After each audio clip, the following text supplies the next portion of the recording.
This week we're looking at number 3 in the series on the book of Acts. This one's entitled Life in the Early Church, and of course it takes us back there to Acts chapter 2, Acts chapter 3 and so on.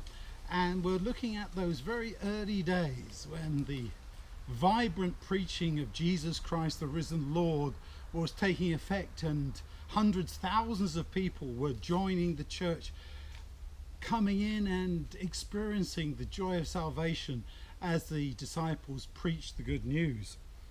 Our memory text, Acts 2 verses 46 and 47. Every day they continued to meet together in the temple courts. They broke bread in their homes and ate together with glad and sincere hearts, praising God and enjoying the favor of all people. What an idyllic situation is portrayed there of these early believers, full of fervent joy and happiness, enjoying the idea that Jesus was coming back soon and all this would be over. The experience of Pentecost probably led them to think that yes, this was all being fulfilled. The gospel was going to all the world because all the world had come to them. They were teaching there in the temple courts. Wherever they were in homes, they were sharing the good news. They taught, they had fellowship together, and most of all, they experienced joy of fellowship together and sharing. They sold what they had, shared it among themselves to everybody who had need. And then in Acts chapter 3, Peter and John go to the temple, and there you have the healing of the lame man. Another opportunity to speak out. And of course, the authorities there, the temple authorities, are not happy with what's happening.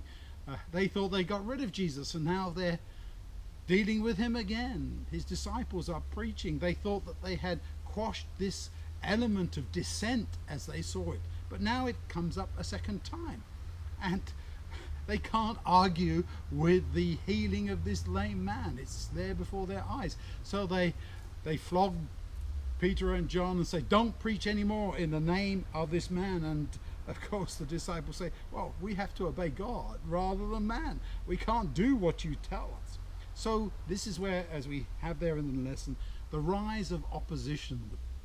People around who are in charge say, no, we're not having this. This is against what we think is important and is challenging what is in fact our power base. It's political, as always, and so they try and stop it.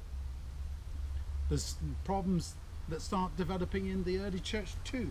There in Acts chapter 5 we have the story of Ananias and Sapphira, a very sad element, because in those early days to have such deception was intolerable, and this is why it's such a very stringent result. And then we have the second arrest, of course, and again we have God's direct intervention, the release of Peter from prison by an angel.